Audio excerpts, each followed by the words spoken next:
rise of sources, and all now them still can't kill me now. You see, as them sink me under ice flow, ride out the storm, them just like a boat. So as the box me down, so I get up. They have to wonder how others get up. And every crack I see, I just see through. And by the help of God, I just get through. I just won't stop. I feel like hope. Move any mountain, I trample any building like hope. Man better than monster. Dismantle any strong tower, boy.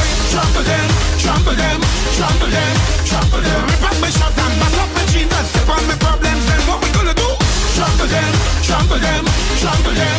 Kick out them, kick out my problems, kick out my problems. Trials and testings does come before blessings, but we have to be patient, yeah. Weeping and mourning in the night, but joy in the morning. But we just have to endure. You see, God, the way no night come, so you don't really need to lie down. Them say what goes around comes right back around. I go wait until my time come. So from sun up straight to sunset, you could catch I bust in a sweat. I must climb out. I feel like hope. Move any mountain, I trample any building like hope. Man better than monster. Dismantle any strong tower, boy. Trample them, trample them, trample them, trample them. Rip up my shot and bust up my jeans and step on my problems. Then what we gonna do? Trample them, trample them, trample them. Kick out them, kick out my problems, kick out my problems. You see, the Most High never give us more than we can bear, but He give us the strength and the will and the power and the courage to handle our problems through Him. So on the count of 4, I want everybody step on their problems. 1, 2, 3, 4. Trample them, trample them, trample them, trample them. Manhandle them, manhandle them. Dismantle them, dismantle them. Trample them, trample them, trample them. Kick out them, kick out your problems, kick out your problems. So as they sink you under, you float. Ride on the storm, them just like a boat. So as they push you down, so you get up. They have to wonder how you just get up. And every crack you see, you just see through. And by the help of God, you will get through. Now everybody stop. I feel like hope.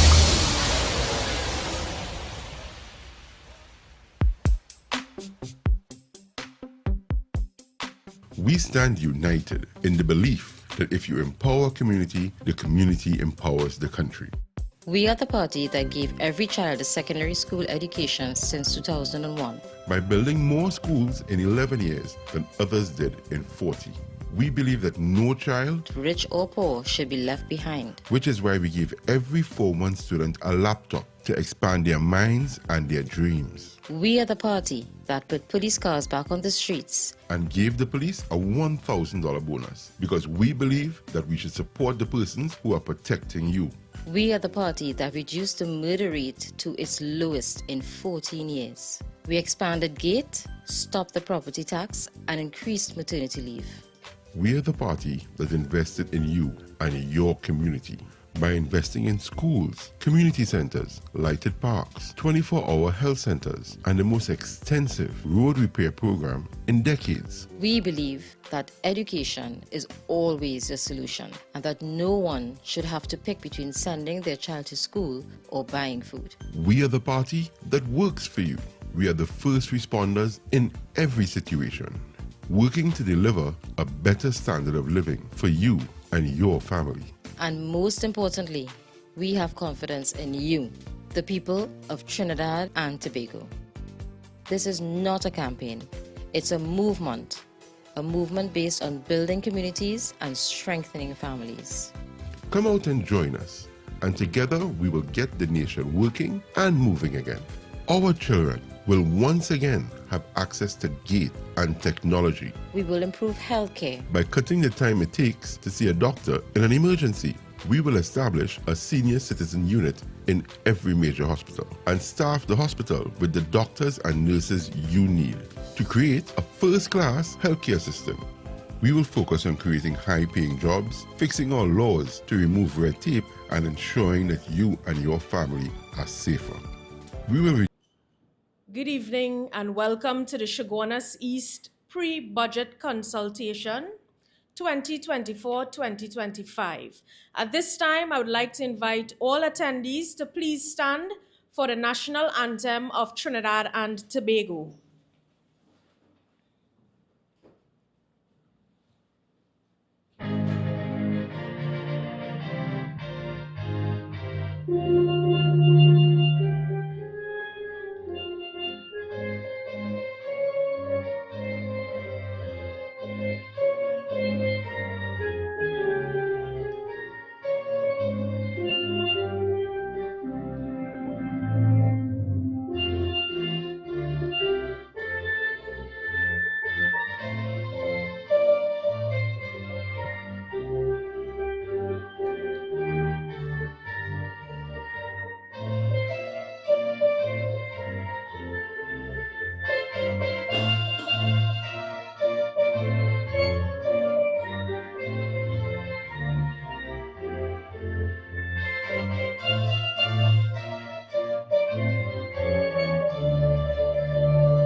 I ask of you to remain standing for the opening prayer by Councillor Brenda John. Thank you, MP. Good evening. Let's bow our head and close our eyes. The universal prayer. We pause in quiet reflection to offer these words of a peaceful Trinidad and Tobago and world. In our individual and personal ways, we call upon the Holy One who sustains our lives, who inspire us to live with compassion and kindness and peace. We ask for daily guidance in all our personal relationships, in our work and play, and in our community. Involvement that we might model the possibilities of peace in everything we say and in everything we do. We pray for wisdom and compassion within the hearts and minds of all our leaders who have the power of responsibility of making decisions that impact the present of peace and productivity for our nation. We pray for courage, dedication, integrity within the spirit of all those who work for peace in our nation around the world. We pray for all those who harbor thoughts and feelings of hatred, violence, greed, that their hearts and minds and soul will be transformed into your likeness of compassion and kindness. We are thankful for the present within our lives and ask for the blessings as we try to live peaceful lives and seek ways for all people to live in harmony and peace. Amen. Om Shanti, Creator of graciously hear us. Thank you. You may take your seats. And I direct you to the TV in front of you. Welcome to our pre-budget consultation in the constituency of Chaguanas East. MP Vandana Mohit has always taken your views, your issues to the House of Representatives, to the House of the People, free from fear and favor. I now call upon the member for Chaguanas East. Now call on the member for Chaguanas East. In terms of the Chaguanas East constituency, Community issues. Single mothers cannot purchase baby formula. The Enterprise Community Center, I can assure that the construction of the Cunupia Police Youth Club is needed. Sporting issues. What did you do for sportsmen and women in this country? Agricultural issues. The Chaguanas East agricultural sector is currently being ravaged by the giant African snails. Safety and security issues. Improved safety and security measures are needed within the constituency, and I want to make the plea for greater police patrol and more vehicles. The people of Enterprise have been clamoring for a police post. Infrastructural issues. I'm sure you're aware of the Bridle Road Bridge. I would just like to know under this line item, Mr. Minister, whether the bridge would be constructed during this financial year. I moved to the S-Bend project, which was approved for execution and even awarded, and had to be shelved because of the inaction of the Ministry of Public Utilities. Healthcare issues. Why is it taking this government so long to build a cardiac cath lab at the San Fernando General Hospital, Mr. Deputy Speaker? This is Trinidad and Tobago, Mr. Deputy Speaker. Fix our country's problems.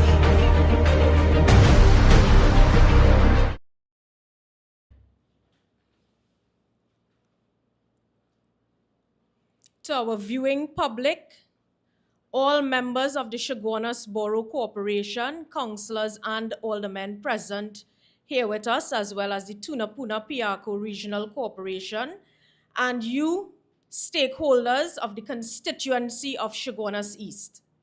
First and foremost, I wish to express my profound appreciation for your attendance at this very important Chaguanas East budget consultation. As your elected representative, I consider it duty-bound and I consider it a core responsibility to listen, collate, and forward your concerns to the government of the day as regards your desires relative to the preparation of the 2025 budget. Therefore, let me formally welcome you to Chaguanas East and the opposition's 2024 budget consultation. The purpose of this exercise is to listen to what you have to say, to record experiences and collate your recommendations and submit it to the Ministry of Finance. I am here to represent and be your voice in Parliament, as I have been since August 2020. We want to hear your stories to let the government know how their policies feel to the ordinary citizens throughout this country, Trinidad and Tobago. Whether it be in your jobs, whether it be in your businesses, in the groceries, markets, at your schools, in your communities, on your roads, in every aspect of your daily life. We have done this every year, and we would continue to do so. These talks are open to the public, just to share a little with you, and we are holding 26 of them, these meetings, throughout the country, almost every day, sometimes more than one a day. Invite your friends in their various areas, your family and neighbors to join us. Therefore, as stated before, we will be taking your suggestions and comments, recording them and compiling them to inform the budget response of the opposition leader and all UNC MPs and senators. This is what representation is about under us, to be your voice in the House of Representatives. Please, therefore, before you make your contribution, make sure to state your name and where you are from clearly so we can acknowledge your contribution. You matter and your opinion matter to us. We are pleased to see a packed house of stakeholders here in the constituency of Chaguanas East, and we welcome all of you. We know you have a lot to say, but we ask that you be considerate and keep your contributions as brief as possible so that as many people as possible have a chance to speak and get their points across. We only have limited time here at this forum, and we all need to get home at a reasonable hour, especially due to the crime situation, which is, of course, affecting us in this constituency. We want all of you to get home safely following this meeting, consultation, and be safe and secure in your homes. If you have any documentation you would like to share with us, please present it to our note takers, and we will incorporate it into our final budget presentation. I also have this sealed box with a little space. If you wish to put your written comments, you can feel free to do so as well. Thank you very much, and we look forward to a fruitful and insightful evening.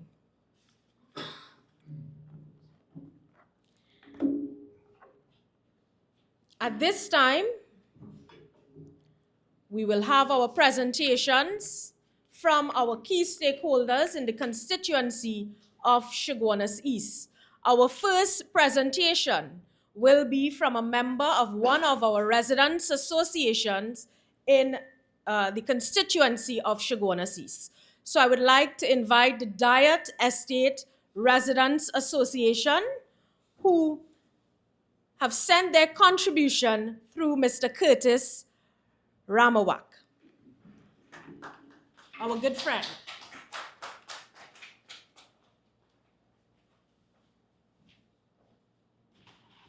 Good night, everyone. Good night. Name is Curtis Ramharak. Councillor. Honorable Vandana Mohit, our MP, esteemed members of the head table, and on behalf of the residents of Diet Estate, I represent. My name is Curtis Ramharak. I have been in Diet Estate for the past 26 years now. I'm really grateful for the opportunity to contribute to this budget consultation.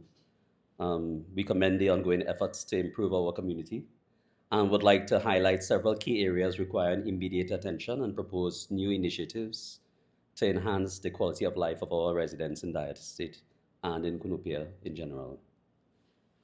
So I just have them listed out in point form. The first is a drainage survey and corrective measures. We request a comprehensive drainage survey to identify and rectify bottlenecks causing perennial flooding in our community. Persistent flooding during the heavy rainfall has led to significant inconvenience and property damage. An effective drainage system is crucial to mitigate these issues and to ensure safety, well-being, and peace of mind for our residents. Replacement of the dilapidated Children's Park in the Diet Estate Savannah. The Children's Park, a favorite among residents at the Savannah, has deteriorated significantly, posing safety hazards to our young residents and thereby rendering the area unusable. We urge replacement of these current facilities with modern, safe, and engaging playground equipment. A revitalized park will prove and provide a safe space for children to play and contribute to their physical and social development. Completion of the Bridle Road Bridge. We acknowledge the efforts towards a soon-to-be-completed Bridle Road Bridge. It has been a source of great consternation and frustration among residents. We eagerly anticipate its inauguration. This infrastructure project will be vital to improving the connectivity and easing traffic congestion in our area. Pavement and sidewalk for Uva Drive. We propose a construction of a pavement sidewalk along the main thoroughfare on Uva Drive. This will accommodate foot traffic, especially for young children moving to and from our only recreational area. Ensuring safe walkways is essential for preventing accidents and promoting pedestrian safety. The repaving of roads and pothole repair throughout Diet Estate. Neighbors, you all forgive me if I speak about Diet Estate. This is where I live. The roads within our community have deteriorated over time, with numerous potholes causing damage to vehicles and posing safety risks. We request the repaving of our roads and the repair of all potholes to improve road safety and the overall driving experience for residents and visitors alike. The replacement of exercise equipment. The exercise equipment at the Savannah has become totally dilapidated, and it is in need for replacement. Installing new, modern exercise equipment will encourage healthy lifestyles and provide residents with opportunities for outdoor physical activities. Ladies and gentlemen, neighbors, community members, we believe that addressing these issues and implementing these initiatives will significantly improve the living conditions in Diet Estate community and in Cunupia in general. It will also contribute to the overall development of Chaguanas East. We look forward to the positive response and are willing to collaborate, of course, closely with your office as we usually do, to achieve these goals. Thank you for your attention and dedication to our community's needs. I take this opportunity now to thank the tirelessly dedicated MP Mohit and her team, and of course our Councillor Richard Sukdeo, for your undying effort towards our community. I thank you.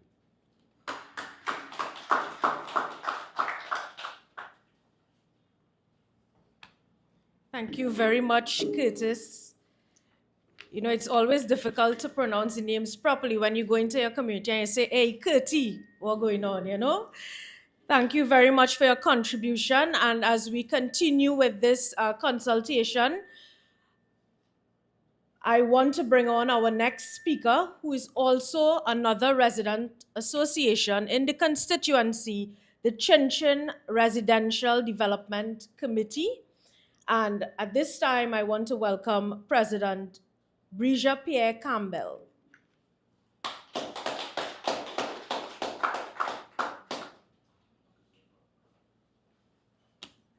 Good night, everyone. On behalf of Chinchin, my name is Bridget Pierre Campbell. I'm from Chinchin Residential.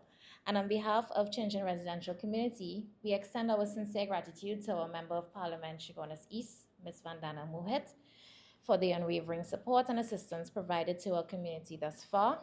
We recognize the complexities our community faces surrounding the EMBD project and the many challenges of not being incorporated under the Chaguanas Borough. However, as our community continues to grow rapidly, we respectfully urge our government officials to prioritize our inclusion under the Chaguanas Borough to better serve the needs of our residents. Here's a summary of our requests. Roadworks and safety improvements. We need to repair our potholes and deteriorated areas, installation of speed humps, and assess and fix the drainage issues within our community. A construction of a community center. This will foster community spirit and provide residents with the opportunity for personal and professional growth. It will also help as a meeting space to address our concerns. At this time, we are using personal residences to gather. However, we should be afforded a public space to carry out these activities. CPEP assistance in public areas. Monthly maintenance of public areas by CPEP workers. This will help to deter crime activity where criminals hide in overgrown bushes to harm our residents. Catchment pond cleaning. Increasing the frequency from 2 to 3 times annually to prevent flooding. We propose the months of January, May in preparation for the rainy season, and September. This is important as it will help safeguard the well-being of our residents and prevent potential waterborne diseases. Public health assistance. We want to ensure that the maintenance of pest control addresses our health concerns. Reducing such would help in reducing diseases such as dengue and infestations that we're plagued with, such as the giant African snail. The completion of the park. Finalize park development, including children's play park area. This will provide a safe and welcoming space for families and enjoy outdoor activities and social interaction. Security. Security cameras for our community's safety. So far, we've delved that we would need 12 security cameras to enhance community safety. Also increase police presence. Enhance security through increased police patrols and engagement, making the police officers visible to deter crime and foster a safer environment. Postal services. Establish and maintain postal services within the community so that our residents will have the convenience, especially those who rely on regular mail and package delivery. An installation of street lighting. Install new street lighting on streets to improve visibility and safety for those that are currently without. And that brings me to the end. I want to also thank our District Councillor Richard Sukdeo for all of the help that he has provided to us thus far. Thank you.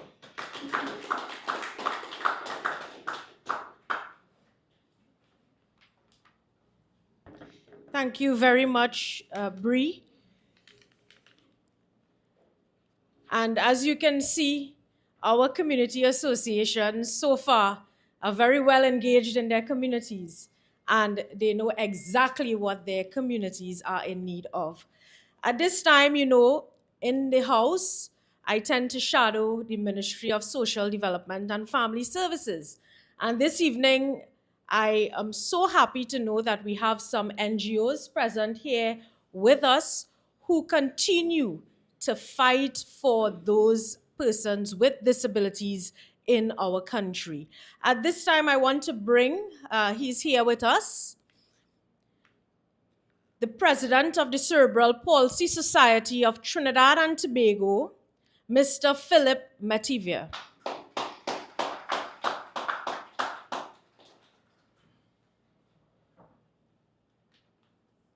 Good night, everyone. Good night, Ms. Vandana Mohit. Thank you for inviting me here tonight. And I will be a little different from everybody else. I am speaking on behalf of NGOs. And NGOs tend to have a lot of issues, as you all would know. One, I would like to deal with subventions. Most of the NGOs have not been receiving subventions for a very, very long time. And I would like the Ministry of Social Development to look into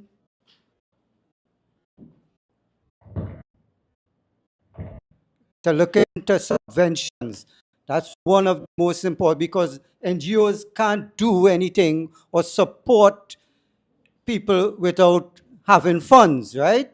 And that is one of our biggest issues.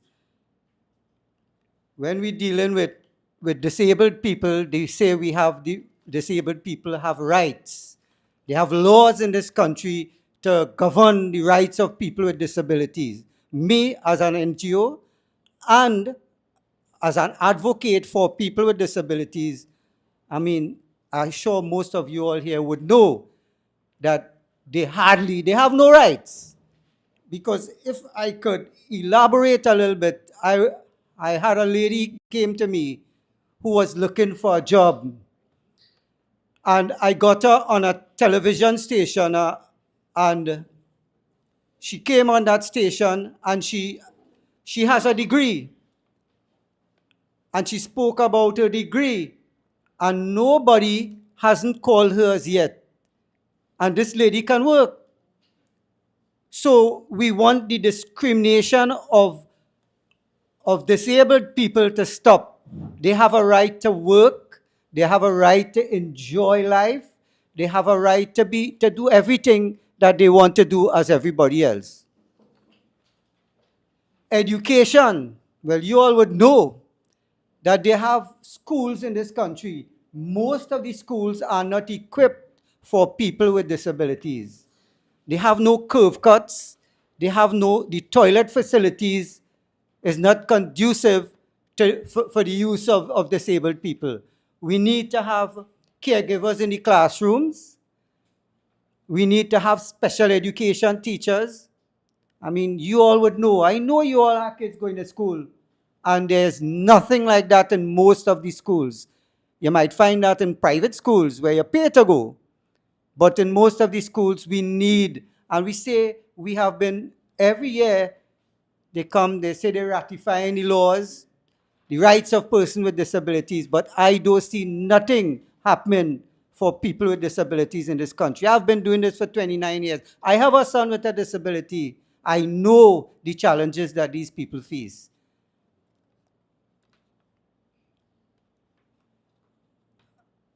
Transportation. Somebody called the Aldamo service, and based in South, and they said they have 2 buses and 1 driver to service the whole of Trinidad. And we have wheelchair-bound people who have to go places, and taxis don't want to take their wheelchairs, so they need the Aldamo service, and it is almost non-existent. I don't want to be political. This is not about politics. This is about human beings and the rights of human beings. And they have a right as everybody else to enjoy everything as all of us. There was a single parent grant that they were given years ago. And when governments changed, they stopped that grant. And a single mom or a single dad with a child, can't go out and work because that child needs 24, 7 days a week supervision. And if that parent take a chance and maybe go in the parlor or somewhere, right, and a police or a neighbor report him or her, they're going to come and lock up that person for abandonment of a child. They stop that grant. How are these people supposed to live? Yeah? And it was only 950, they stopped that grant. How are these people supposed to live? They can't go and work. They have a disabled child or maybe two. They can't go and work. And how are they supposed to live? You know, that leads people to do all kind of things they're not supposed to do. And we know that. I mean, let's be realistic. I live in that world. I understand these people. My organization is trying to help people with disabilities. And I belong to the Cerebral Palsy Society of Trinidad and Tobago. I deal with mostly cerebral palsy, but all people with disability have a right. Medical. Just recently, we had a blind lady with a son with cerebral palsy. She got sick. The child got sick. They end up in Mount Hope. You know, they send the lady home. She don't have a caregiver. They tell her that she not treating the child well. They have to send that child home. She said, I can't take care of that child. I end up having to get some TV stations, and then they kind of look a little bit. And they take this boy, right? Put him in a home, you know, a few weeks after he died. Because Mount Hope can't take care of him. Another thing is, I don't want to stay too long, but you know, there are issues here that I could talk whole night about people with disabilities, the issues and the problems that they have. Because if you go to Mount Hope or any hospital, as the case may be, you could be a disabled person of 21 years or a disabled person, let me use cerebral palsy as an instance. A child 25 years old with cerebral palsy is like a child 3 months to a year old, because they can't do anything for themselves. An instance again where dad took his son, 29 years old, to Mount Hope, put him in there, right? He was warded. The next morning when the parent came, the dad came, he saw the child there, the boy there, the food there. So he asked, what happened? They said to him, well, they put the food there for him, but he can't eat, so the father had to discharge the child. So we need the medical system to change. They're supposed to have special wards for people with disabilities and cerebral palsy. So that, and these people supposed to be trained, because this boy died because they didn't want to keep him in Mount Hope because they could not, they don't understand his situation. And I'm speaking here about disabilities. This is where we are in this country. There's no rights for people with disabilities. Trust me, I live it. Caregivers. This same blind lady, I had to go on a TV station. I had to do all kind of things for her to get a caregiver. When she did get that caregiver, they tell her they could only give her the caregiver for 6 months, and after that, they don't know if she would ever get back a caregiver. Now, what is going to happen to this lady? Right now, she's sick. Every 2 weeks, she is in Mount Hope. And I'm telling you real things. These are not things I read in no book. These are things I have to talk to people every day. They call me, Mr. Metivier, what you could do for me? I'm not social welfare. The most I could do is try my best or do the best that I can. And people, trust me, I mean, I'm seeing a lady here, you know, and I'm sure she understands what I'm saying, and she knows what I'm saying is truth. So, I mean, we, as members of Trinidad and Tobago, of communities, we should get together and try to work a little more for people with disabilities. Thank you very much, MP, and everybody.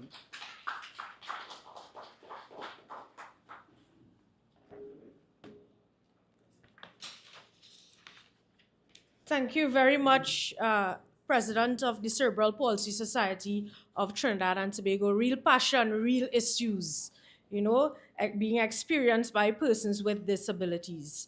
And just like you continue the fight, we will continue the fight with you. So at this point, we want to look a little bit at youth. We have the Cunupia Police Youth Club here with us this evening. So I want to welcome Miss Avalon Alain as well as Miss Pamela Howard to give their contribution here at this forum.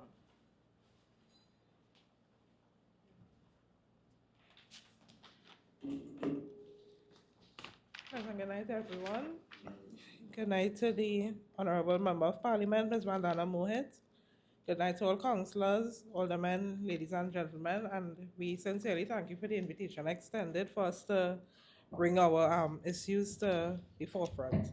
Just a brief history, the Columbia Police Youth Club is a non-profit organization which has been in existence since September 21st, 2001. The club is managed by an executive which comprises of 3 police officers and 9 civilian members. The club targets young persons between the ages of 5 to 29 years and currently has a registered number of members as 108.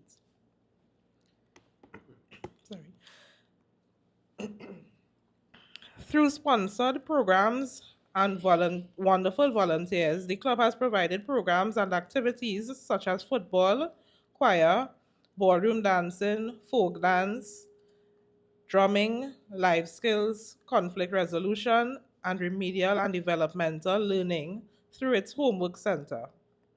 The club focuses not only on their youth members, but also encourages and promotes the participation and development of all parents. I have been a member of the Columbia Police Youth Club, since it has been in existence, which is about 22 years. I started off at the age of 12, actually. I worked my way up through, with the collaboration of everyone, and I am now the secretary of the Columbia Police Youth Club, with my children also coming up in the youth club. And it would be a great pleasure for us to actually have a home, something to call our home, because we have nothing right now to call our home. We really do need it for the youths involved, because daily we get in phone calls that we need, there's a child with this issue, we want to help them and whatnot, but we have nowhere to call home. We use the community center from time to time and that kind of thing, but at the end of the day, we still need our home, something for the children to be comfortable and to take the youths away from the many things happening in the community at this point in time. The Columbia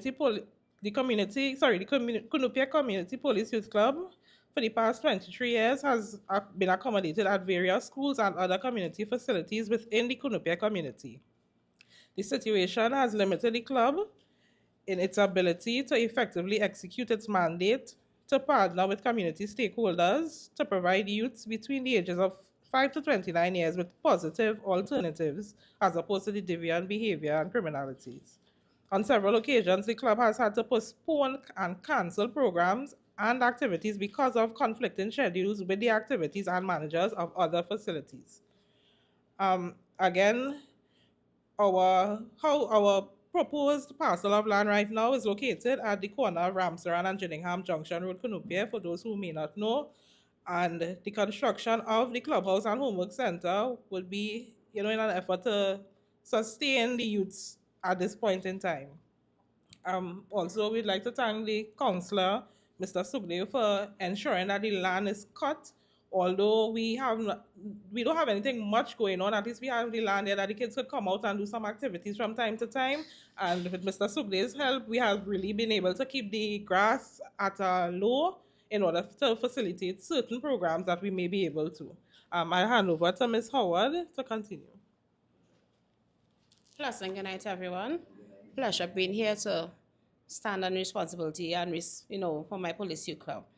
So we have our public statement. The Columbia Police Youth Club is without a permanent home, and this has negatively affected the clubhouse activity to deliver much-needed services to membership, migrants, and the community.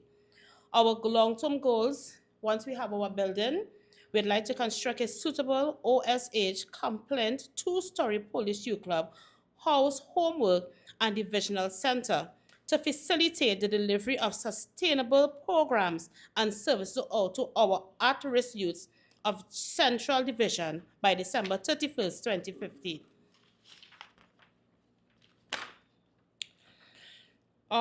So we want to present our budget this evening. So we have the material.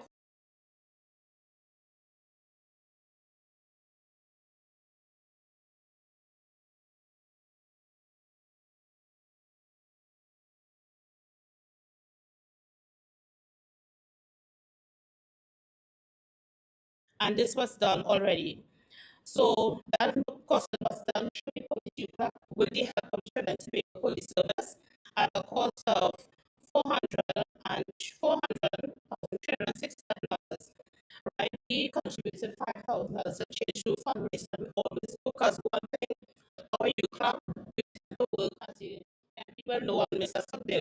We try to do fundraiser, help make sure that we do our part in getting our building constructed.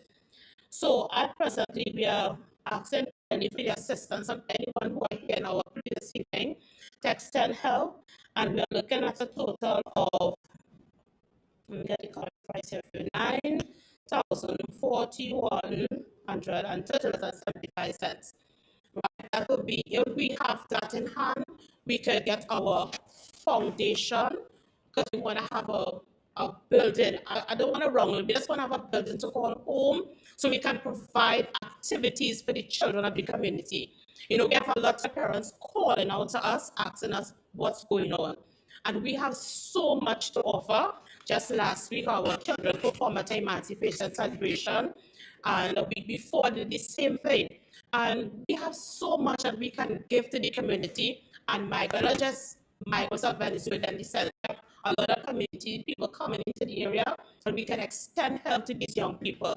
And I, as a parent, I would say this police youth club did a lot for me, because I was going through a little struggle, and joining the police youth club has done a lot. I was able to, you know, rejuvenate myself, attend courses, do a lot of things with the youth that encourage me. You know, also now I'm also a member of the executive. Proud to say that this evening I have children attending the police youth club, and we are asking kindly to the stakeholders and those who are looking on this evening. Thanks to Ms. Moet and her team allowing us to be here. Asking that if any help could be extended to the Canupia Police Youth Club, we will gladly appreciate it. You know, so we highly appreciate the opportunity to be here this evening. Thanks to our leaders, Ms. Susan Joseph McConnell, Mr. Neri Joseph, and Denise Bristol, to work tirelessly with us, trying to make sure that the youth are taken care of. And Ms. Moore, you have been standing in that first, and we highly appreciate it. Mr. Sudhir as well. So on behalf of Avalon and I, executive, and all members and children of the Kunipia Police Youth, we want to say thank you. I'm looking forward that you will come and contribute with us when we open up in the near future, which is when about a year and something. Thank you.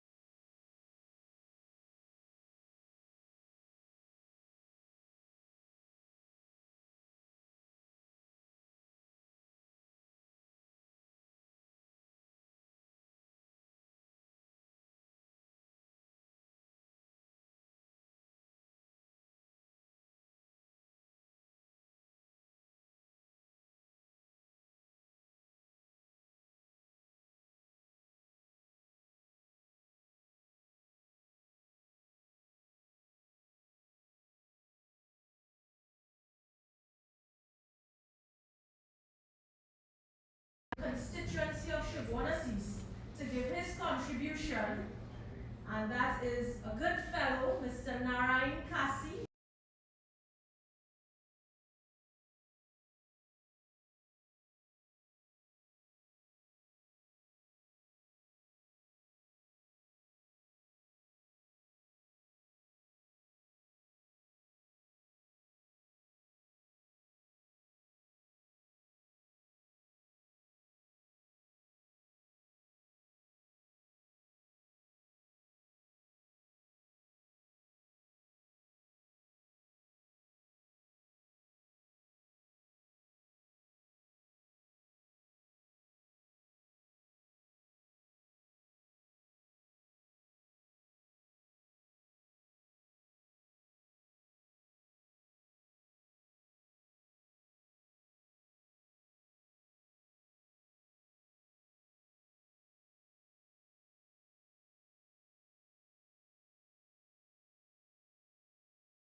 in and out of the ground. We're also asking for upgrade to our pavilion, toilets, sinks, the drainage around the pavilion. That also tends to have flooding from time to time. We're also asking for another bleacher at the ground, as the pavilion, although it has been recently upgraded, it's still small to accommodate fans and players. We're also asking for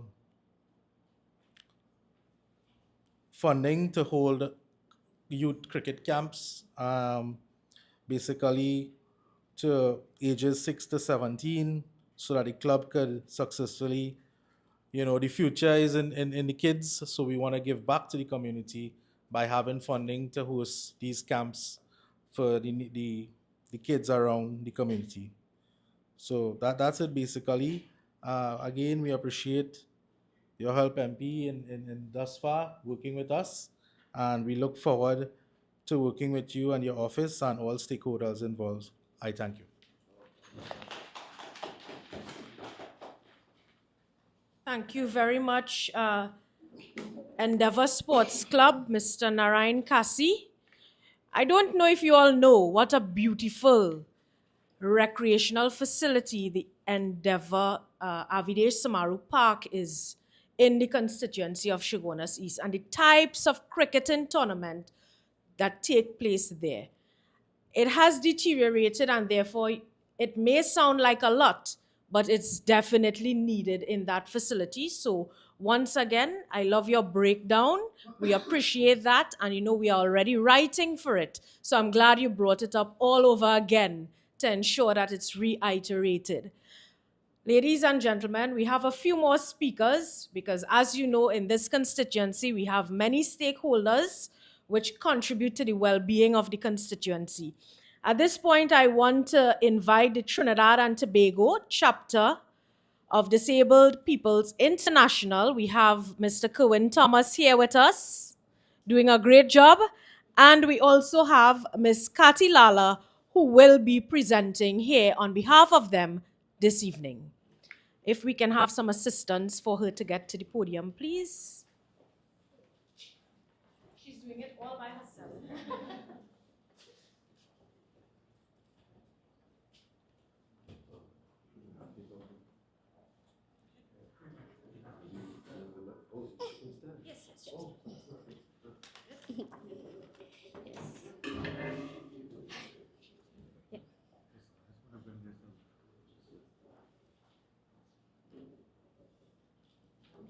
Yeah.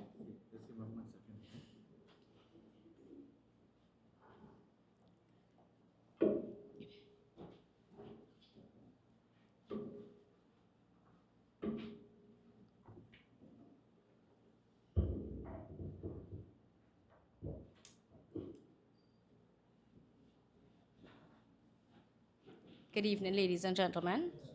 It is indeed a pleasure to be here with you all this evening. Special thank you to you, Ms. MP Vandana Mohit. I'd like to acknowledge my president, Mr. Kerwin Thomas, for the opportunity to be here to speak this evening.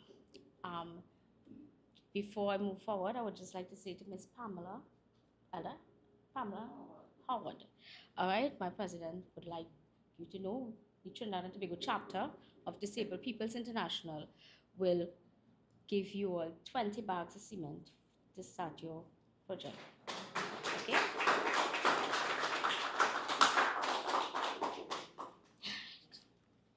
So we, the Trinidad and Tobago chapter of Disabled Peoples International, according to the last statistic, 7% of the population are living with disabilities. Whether we were born with our disabilities or acquired our disabilities, the sad truth is 7% of us are with disabilities.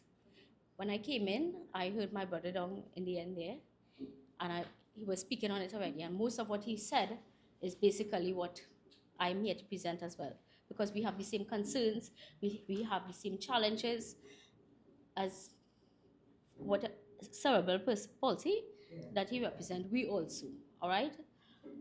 And the voice for the persons living with disabilities are the Trinidad and Tobago chapter of Disabled Peoples International. We are a non-governmental organization, and we are dedicated to advocating for the rights and inclusion of individuals with disabilities. We are established in 1985 and have been committed to ensuring the equal opportunities and access to the basic needs of all, including transportation, housing, health, education, jobs. Yes, jobs. Many of us are well educated, unqualified, but there are very limited opportunities, job opportunities for us, because we are disabled people. Our mission is to empower all people with disabilities, ensuring they have the resources and support necessary to lead independent and fulfilling lives. And it's in this respect we would like to point out a few things that we would like to see come to pass.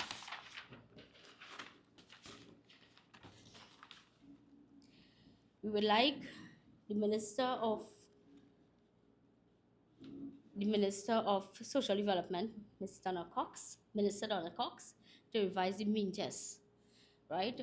The means test, they said the reason for the revision of the means test is because if you're working for over $2,500 a month, you're not qualified to get public assistance or even disability. But persons living with disabilities and having children who might be disabled themselves or have small children have a challenge. It may be single parents, as the brother said. They have challenges because they're unable to provide for the families the way they would like to, with education, with basic food and necessities that they may need. All right? And because they say that if you're working for over $2,500, you're not qualified for the disability grant or the public assistance, whatever it is hard for any parent or whether it's a single parent or a family who have children with disabilities, because the cost is very, very high, right? For normal people, recently we had an incident. A member reached out to us. She needed something for her child, right? And just the Pampers, cereal, and milk was over $360. All right? And that's just for one person, for a child, a baby. So even with if you're working and you even get a hamper, it is not enough. It is not sufficient to feed a family. If you have a family, a mother, father, and 3 children, I just say. You understand? It is not enough. So we would like them to revise the means test so that people could be able to get a decent income or earning. They shouldn't take away. This is just my thing, right? They shouldn't take away from the person who chooses to go to work to make ends meet. They shouldn't do that. What they should do is try to help, because the person is helping themselves, because the income, the disability, the public assistance or whatever it is that they're getting is not sufficient for anybody, for the family, right? We would like housing to provide homes, because many persons with disability are renting. They are renting. If they can afford to rent without a job or even with just a basic disability grant or whatever it is, they could afford to rent. They could certainly afford to own their own home. You understand? Because exactly, rent to own. Something they should be able to be considered for housing, to own their own house. All right? In addition to that, we also would like, regarding transportation, which is one of the major challenge for any person with disability. Because again, like the brother was saying, whoever he highlighted, the Aldamo 2 bus is not sufficient, and the 7% of the population who are with disability and dependent, and we can't move around. If you're getting a disability grant, or if you're working and you need transportation, I have a driver that I have to take me back and forth because I'm on a wheelchair, and it's costly. It's costly, $50 a day, one way to go and to come back. You understand? And that is hard, right?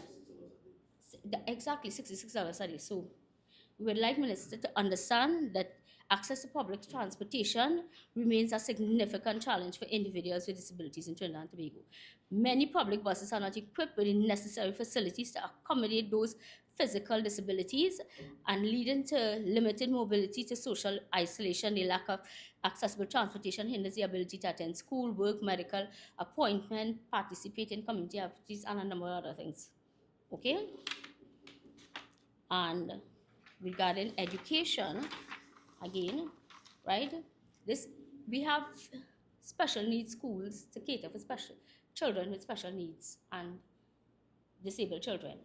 But what we're asking is they could probably do something that would be able to deal with specifically with children with behavior, like a therapist, to include in schools, because you might have guidance counselor, but sometimes if a teacher is not, equipped to be able to handle those children when they having the tantrums and acting upon whatever, you just send them to the guidance counselor or whoever to deal with them, whoever, and they may not even know how.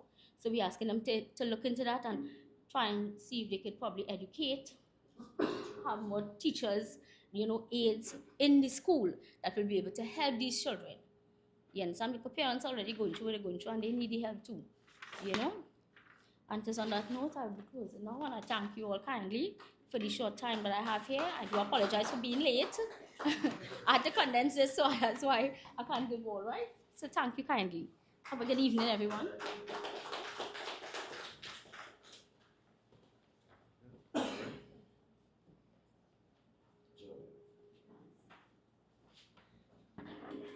Thank you very much, Ms. Kati Lala and the Trinidad and Tobago Disabled People's International, Trinidad and Tobago chapter of Disabled People's International, for your contribution, which is significant to those persons living with disabilities. I can tell you these people are fighting, and they are fighting very hard on their own, but it's also amazing to see them fight. I remember last year when the Cerebral Palsy Society, they were evicted from the Carson Field Enrichment Center. We were left like headless chickens trying to find a home. And I have to say this evening, through stakeholder collaboration with Mr. Metiver, Mr. Thomas, etc., Price Club Supermarket and the Council of the Borough of Chaguanas, Price Club Supermarket would have made available a facility, a wonderful facility on Ramsrand Street for them to use for therapy, etc. So in the coming years, you would see development happening there as well to cater for persons with disabilities. So these consultations are very important to us. So to Price Club, thank you very much. And to these NGOs and institutions, organizations, continue the great work.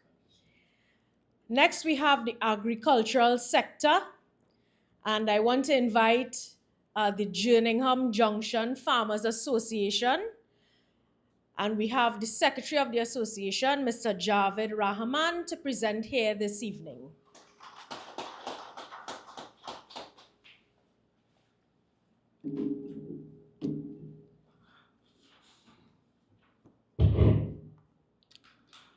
The Honorable MP for Chaguanas East, MP Vandana Mohit, specially invited guests, members of the media, and concerned citizens of our Republic of Trinidad and Tobago, I bid you all a pleasant good night.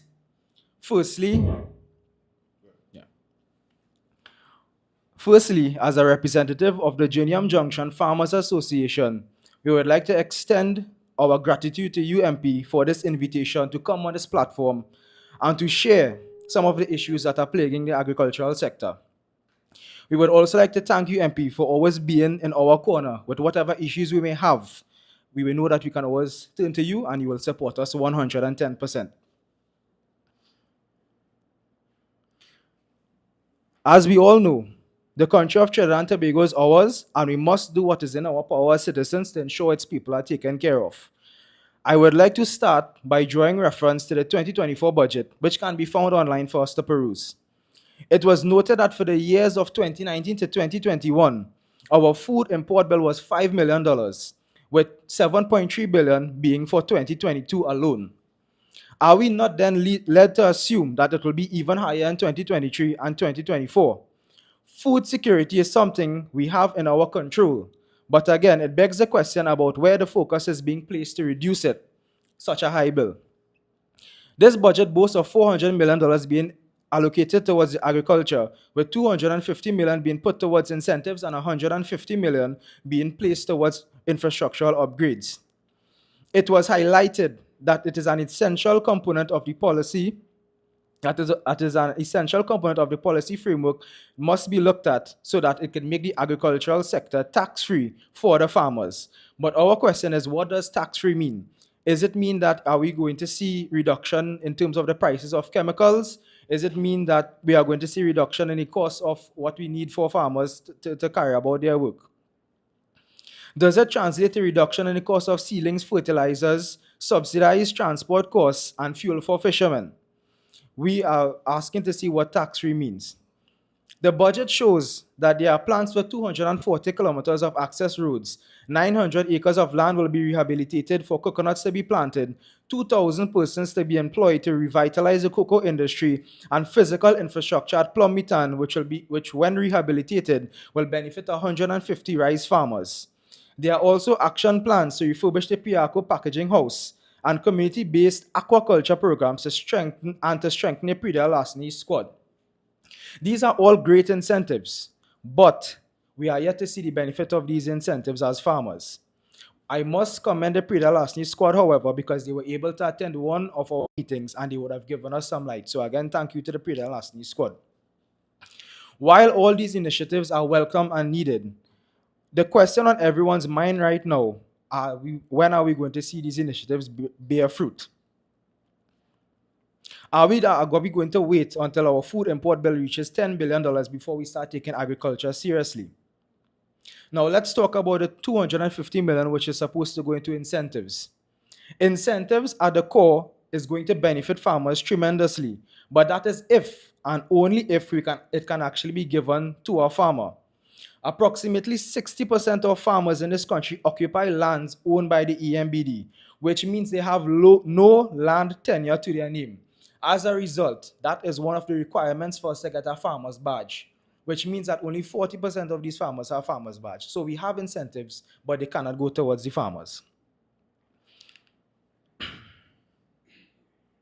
Whether it be grants, loans, claims for lost produce due to floods, purchasing of equipment, everything hinges on a farmer's badge. So my question is, what are we going to do to be able to give farmers this farmer's badge? What are we going to change in terms of the requirements for the farmer's badge so that we can benefit from this, or all these incentives? The same farmers who during COVID, when the country needed them, provided food for us, all policies and requirements were waived. They were recognized as a legitimate producing farmer for the food box program, but now apparently our farmers are playing make-believe. When data needs to be collective, school tours need to be had, or you need input from experienced farmers, everyone comes to our experienced farmers and they all help without batting an eye. These are the farmers that make up the 60% of EMBD land. However, these farmers cannot get a badge. If it is they were to make a claim for lost produce, the first question they ask, do you have a farmer's badge? They cannot help. In addition, when it is compensation is to be had, the figures that they give us are from 50 years ago. 50 years ago, when a crate of pawpaw was $50, now it may be $2,000. So how are these incentives helping us as farmers? Those are the hurdles that we have from 50 years ago. Are we going to have the same hurdles for 50 years more in 2074? The last time we were invited to a budget consultation, we had to leave immediately because farmers at the JGFA were experiencing water up until waist high. And we were told to do a claim. Don't worry, do a claim. You'll get back something. All our claims were rejected. All. And I have evidence of that. All our claims were rejected. So we have incentives, but they are not going to our farmers. So what are we to do? My point in all of this is that the initiatives are good. There's a YAP program which invites people between the ages of 18 to 35 where they receive formal training, 2 acres of land after, and a grant to kickstart their farming career, which is excellent. But what are we to do when it is we can't see these initiatives bear fruit? The focus on road infrastructure is good, but when are we going to see it actually come to the farmlands? Why do we continue to cause our own problems because of archaic laws, requirements, and policies? Let us assess the current situation and provide a solution which will benefit all farmers, young and old, new and experienced. We do have some updating to do in terms of our policies, and my message tonight is that we do have a lot of things that we can ask for, but if it is we do not focus on what processes we already have and try to improve on them, can we really see that we are getting a benefit? Because we are all providing incentives and grants, but they are not reaching towards the farmers.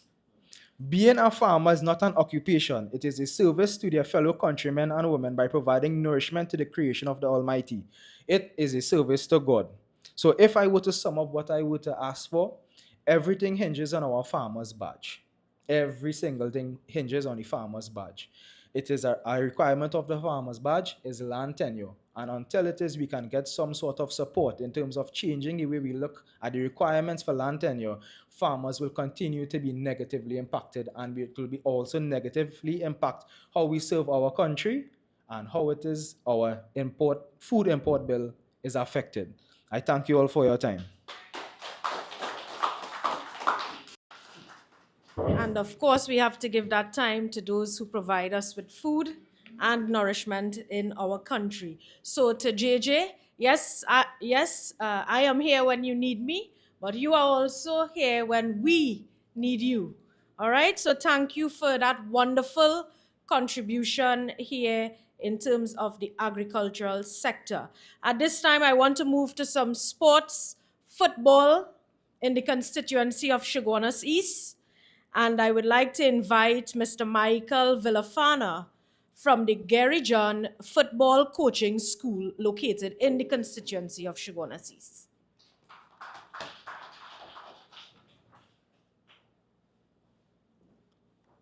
Pleasant good night, everyone. Special good night to the honorable member of Chaguanas East, Ms. Vandana Mohit, the councillor, aldermen, and all specially invited guests. My name is Michael Villafana. I'm the manager of the Gary John Football Coaching School. This institution has been in existence over 20 years, and we are presently at the Esmeralda Recreation Ground. At present, the academy has over 80 players from ages like 5 to 19 years of age, and we have produced many national team players and scholarship winners. My son and even the president's son passed through that academy, and they are now on scholarship in the US, right? That being said, we have come to recognize the importance of the student athlete, not just the athlete, not just the student, but both. And we have partnered with the Juniam Junction Primary School, really nice program there. And we are also looking to partner with a couple of the high schools within the area. We are not looking to leave the area. All right. We believe in giving back to the community of Kunupia and environs. Very, very important for us. That being said, we look forward to 3 areas to get the support. First of all, we believe in helping ourselves. You know, we're saying God help those who help themselves. So we look to raise our own funds and also get things going for ourselves. But in so doing, because of the welcome increase in the academy's growth of players, we are looking for 3 areas of growth, 3 areas of support. The first being equipment. One is a tent that we could, a 20 by 20 tent that we could teach the players. Now, football, as we all know, they call it a beautiful game, and there's a reason for that. It's a technical thing, very technical in learning. We have actually seen children increase in their learning in school when they learn the sport, right? And it's technical, and we want to have a tent whereby we could actually come, set up, teach, show videos, do the board work, learn the game in a proper way, and break down when we leave, of course, right? That's just one of the things we're looking at, other than balls and agility poles, right? We're also looking at uniforms, right? When the team has to travel, we want a home and away kit, which is what most teams do. And we are also looking at transportation. Now, the team usually takes part in a tournament in the Caribbean each year. So we are looking for part of that fee per player to be subsidy, subsidy costs from the government. All right, and that will definitely get us along the way to getting some of the players abroad. Playing out of country is a very important thing for players. I'm sure all sportsmen know that, right? Very, very important. Win, lose, or draw. When you go, you do improve when you get the experience. So we are looking at achieving that also. That in a nutshell is there for us. The details is in the document, right? And thanks a whole lot for your attention. Member of Chaguanas East, I've never been to anything like this before. I really appreciate it, and it shows the care and love that you have for the community. Thanks a whole lot. Thank you very much, Mr. Villafana. And he spoke about the Caribbean. I can tell you I had the pleasure of traveling with Gary John's coaching school to Guyana in that Caribbean tournament, and they won the entire tournament. So I definitely know what they are speaking of, what they require in terms of sport funding, and what they can contribute to society. So, Mr. Villafana, keep it up with the young men. And of course, we are here to lobby on your behalf and assist you where we can privately. Yes? So thank you so much. Our next person, we have just a few more speakers and we will end. But at this time, we must include transportation, public transportation. So I would like to invite to the podium a member of the Public Transportation Operation Unit, Mr. Sunil Maharaj, to contribute.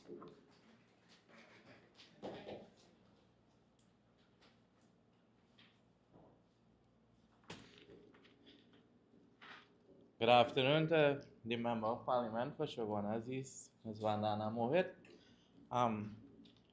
councillors, aldermen, esteemed colleagues, stakeholders, and members of the viewing audience. Thank you for inviting me here this evening for this crucial pre-budget consultation on Maxi taxi initiatives. I'm here to highlight the major issues.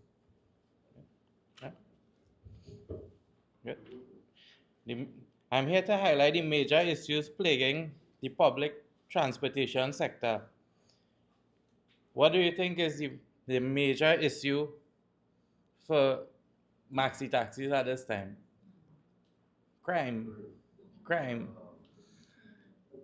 A maxi taxi is a cash business, which makes us easy targets for criminals. Installing surveillance systems and emergency response tools in our vehicles requires substantial investment. Government funding for these security enhancements will help us to ensure a safe and secure environment for our passengers. Another issue is the problem of acquiring passengers, as there is no transportation hub for Chaguanas Curep maxi taxis. We risk getting tickets and demerit points, as it is illegal to pick up passengers anywhere in or around Chaguanas. Plenty of people didn't know that. And the only major drop-off point, which is Busy Corner, is now a taxi stand. So it used to be a 3-lane road. Now it have 2 taxi stands and something resembling a lane. All right? We need a maxi taxi stand, which leads me to the next point, the unbearable traffic congestion in and around the Chaguanas East constituency, and now made even worse by the collapse of the bridge by Woodford Lodge. This This dissuades passengers from traveling to Chaguanas and, by extension, stifling economic growth in the constituency.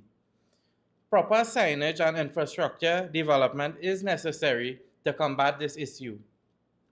As a Maxi taxi owner, we recognize the need to maintain and modernize our Maxis to meet increasing demand. Many of our vehicles are aging, and the cost of maintenance and repairs are rising. Financial assistance in the form of grants, low-interest loans, or rebates to purchase new, modern vehicles equipped with advanced safety features will help us provide a safer, more comfortable travel experience for our passengers. So you could buy like a new Maxi with seat belts for all the seats in the back, like a 3-point seat belt. If we get some sort of rebate or funding, yeah.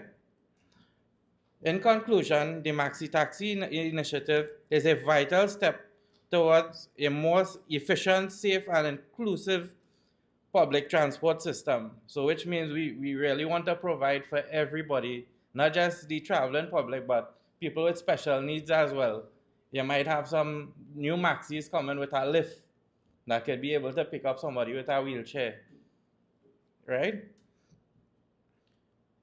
We are dedicated to providing the best possible service to our community. With the right support and investment from the government, we can overcome these challenges we face and contribute significantly to the success of this initiative.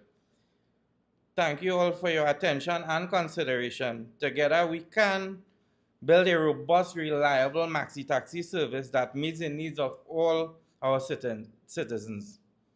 Thank you very much.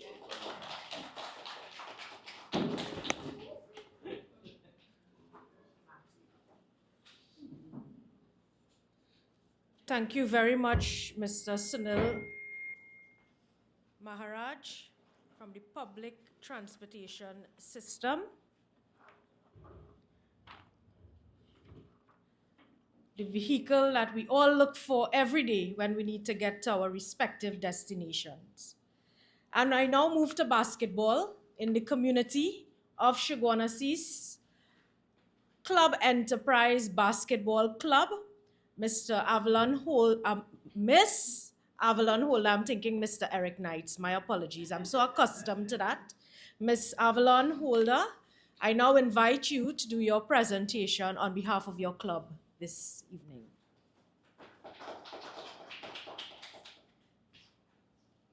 Pleasant good night to everyone, all protocols observed. Firstly, let me give you a little introduction on Club Enterprise Basketball. We have been around for about 5 years now, legally, as I should say. We have some of our athletes on scholarship in the States and some presently working towards that. We have a bunch of very talented youths in our basketball club. All right, so Club Enterprise Basketball is a club familiar to you, Miss MP, Madam MP. We thank you for all your assistance and support you have given us thus far. We are truly grateful. The club is requesting assistance in lobbying for funding in the different areas. This is to ensure that the club remains active and up to date. Every year we participate in competitions both abroad and locally, such as FEMBA, Glory, Caribbean Basketball Club Challenge, Basketball Fiesta, and zonal tournaments, both in Trinidad and Tobago respectively. The finances given would be allocated towards the following: uniform, local tournaments, equipment, foreign competitions, and our annual camp. As we await your response, we shall continue going to the court and doing what we do best, play the sport of basketball to the best of our ability and representing our home of enterprise. We thank you so much for this opportunity, first time, and we thank you so much. Look forward.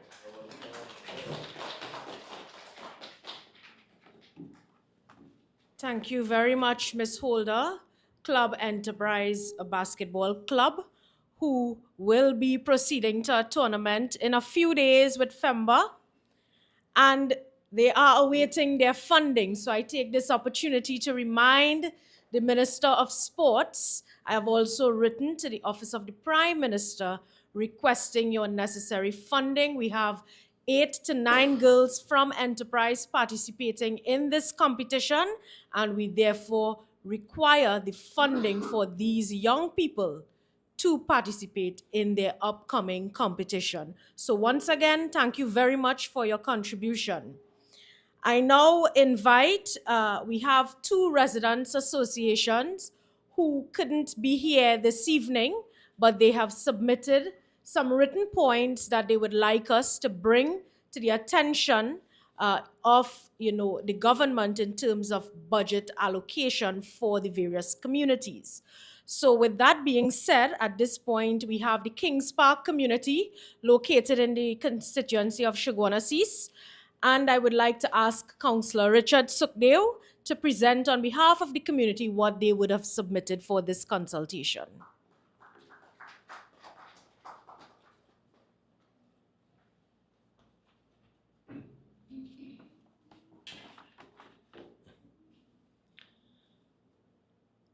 Honorable political leader, our member of parliament, my councillors, colleagues, aldermen, presenters and contributors, and of course our online viewers, a pleasant good evening. I'm here as the councillor for the electoral district of Cunupia to present a bit on behalf of the Kings Park community. And I have a written submission here, which I'll quickly go through. And it's addressed the office of the Honorable Member of Parliament for Chaguanas East, the Vandana Mohit, Chaguanas Office Trinidad. Request for the allocation of funds and subsequent actions to be included in the 2025 budget for the area of Hassarat Road, Hassarat Extension, Kings Park Development, Cunupia Secondary School. These inputs and references were collected from the residents of the above-mentioned areas in Chaguanas East. We humbly and respectfully request assistance for the maintenance and security of our communities, our properties, our families, and especially our children in the Chaguanas East District, which is in need of critical funding and urgent attention to be implemented in the period September 2024 to September 2025. The list of concerns raised by our residents all have common goals: to make our community cleaner, safer, more accessible, and more secure. The spraying of safe for humans insecticides to reduce and control the insect population. The collection of large cut tree branches, heavier than normal garbage. This is really the open tray services that cannot be placed in a garbage bag of any size. Should be collected at least 3 times a month. Presently, we have it weekly. So that is covered. This will help prevent the drains from collecting additional unnecessary debris and also maintaining a more respectable, more safe, less hindrances to the pedestrians, and also reduce the collection of undisturbed water for insects to continually breed and multiply.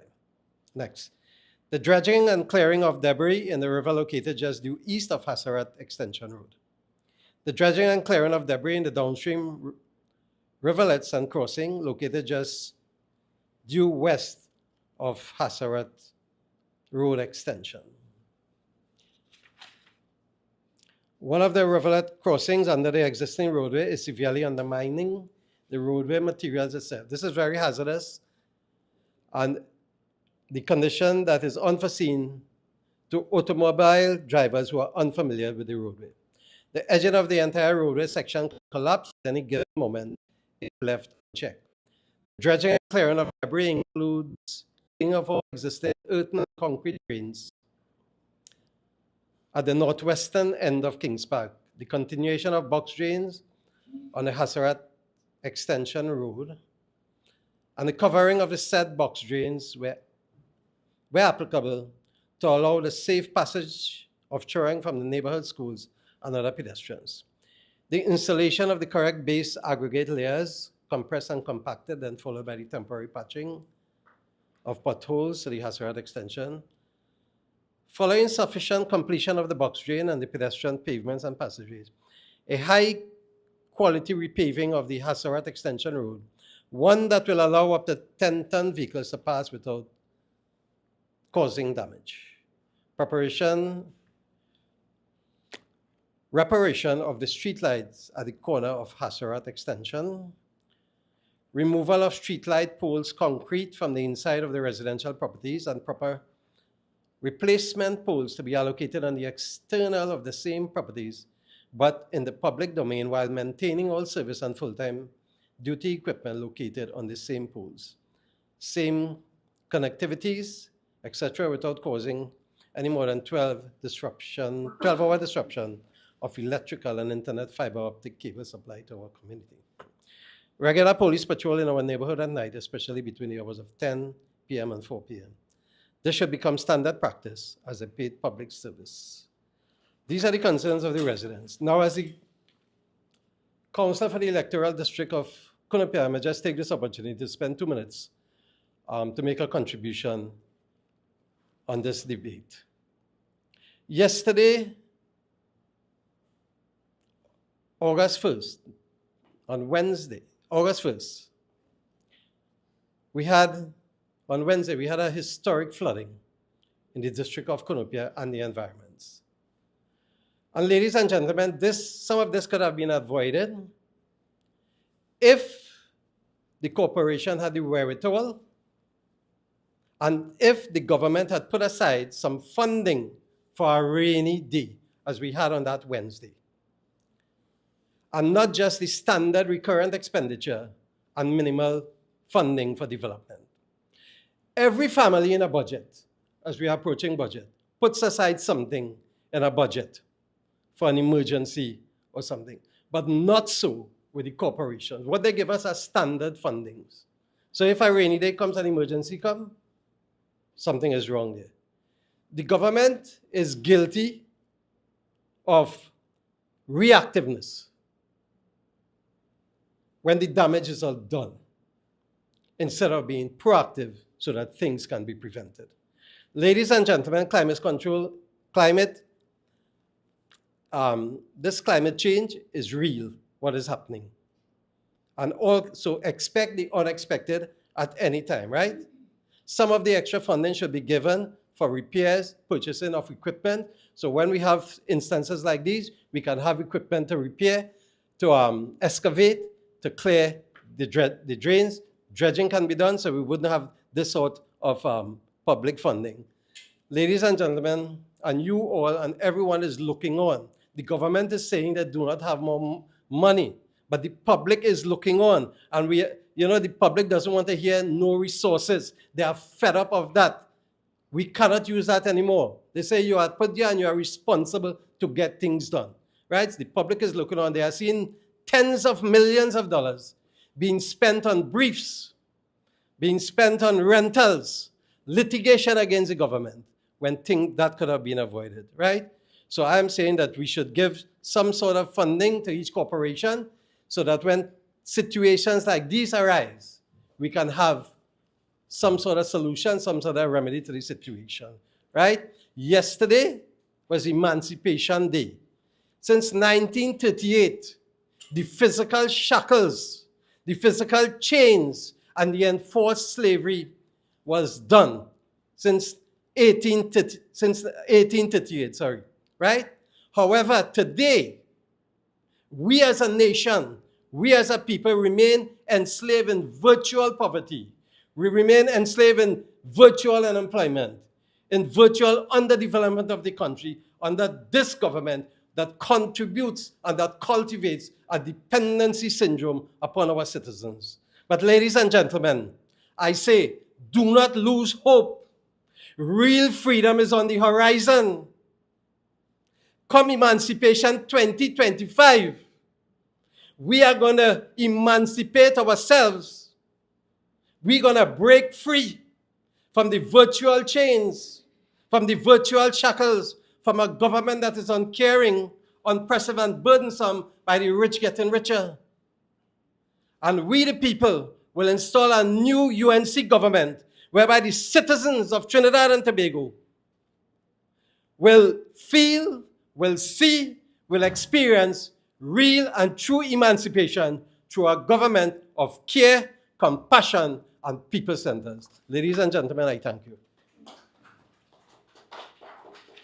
Okay, friends, at this time, we just have one final presentation from a resident association, that is Point Pleasant Park. They were unable to be here, but they actually they have a community meeting happening right now. So I would ask Councillor Pagu to present what they would have submitted. Of course, they want their voices to be heard.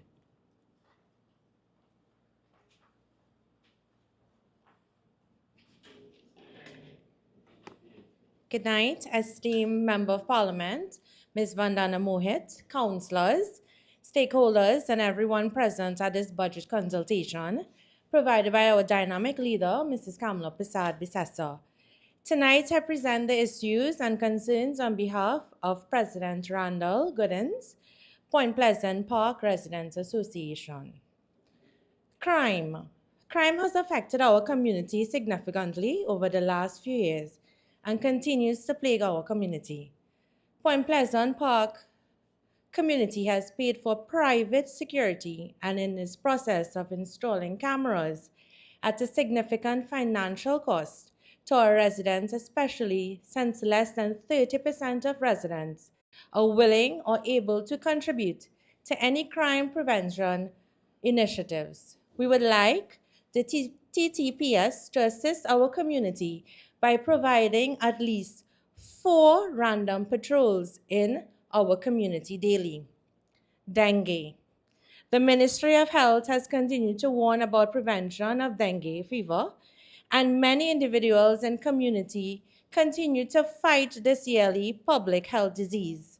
Our community has continued to adhere to the public health protocols to prevent the breeding of mosquitoes. However, there are multiple unkept lots in our neighborhood, and despite multiple pleading, there has been no spraying over the last few years to assist with mosquito control. We recommend that the Chaguanas Borough Corporation resume spraying immediately and continue funding for yearly spraying of mosquitoes coming closer to the end of financial years. Provide a tractor service once every 2 months to clean up the unkept lots until they can get a hold of landholders responsible for maintaining these. The residents continue to oppose property tax. Many of the opinions that the annual rental incomes to homes in our community far outstrips the actual rental income. Also, there should be exemptions for pensioners living in their primary residence. Infrastructure. The drains in our community are poorly serviced by the CBC and are in urgent need of repair and cleaning. The dilapidated drains contribute to mosquitoes and flash flooding. The road infrastructure is breaking down with multiple potholes that is in need of urgent repairs. Garbage and open tray service. The open tray service has been promised every 2 weeks. The service is very poor and is not timely and absent most of the times. The truck very rarely comes, and when they do enter our community, the trucks are almost filled and services only a few streets. The garbage disposal service is punctual and efficient but continues to leave litter on the street once they compact the garbage. Multiple complaints about this have not been addressed and continue to be a sore point for residents. The service provider should be replaced.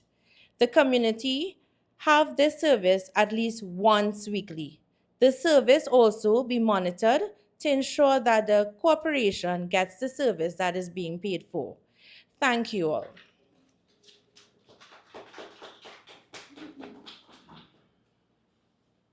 Thank you very much, Councillor Pagu, for presenting on behalf of the Point Pleasant Park Association, who would have sent their points in to be shared with you all here this evening. Of course, you would have heard from Councillor Sukdev in terms of the funding. They work very well with their councillor as well, but the fact remains funding in terms of local government, they've had to reduce their garbage collection days from 3 days to 2 days to 1 day. So hence you see these issues. So the associations are really asking, if we can get those funding back to normal so the services can be provided in an efficient and timely manner. Friends all, I want to take this opportunity to thank each and every one of you, respective stakeholders, for being present here this evening and sharing with us what you expect in terms of your communities, in terms of your organizations, etc., when it comes to the 2024-2025 budget. Of course, we will take all of your recommendations into consideration. Where we can help by lobbying, we will do so through the Leader of Opposition, the Honorable Political Leader of our respective party as well, Mrs. Kamala Persad-Bissessar, all MPs and senators when we have to debate, of course, the 2024-2025 budget. I just want to share with you, as we come to the conclusion of what I consider a learning and fruitful 2025 budget consultation. It would be, indeed remiss of me if I did not highlight some of the accomplishments of the office of the MP for Chaguanas East. Quickly, I want to share with you that, yes, I go into the House. We all as representatives from the Leader of Opposition come right down. We lobby for our constituencies, our respective communities, but not all the time we get what we require for you. So I'm a great beggar in my constituency, as all of you would know, always asking for assistance to help.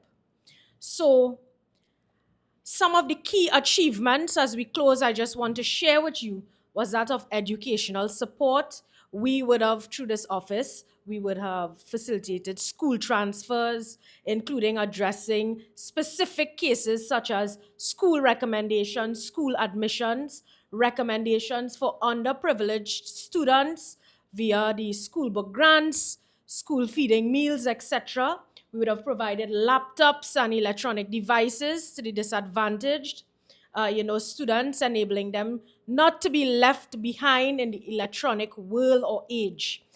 We would have advocated for and supported various educational programs and resources to enhance learning opportunities for students in the constituency. We would have provided back-to-school support via cash vouchers and school books, which many of you would know. Sometimes we'd call you to recommend people. Providing support to schools relative to concerts, graduations, fundraising activities, and in recent times, we are providing stage panels so they don't have to rent.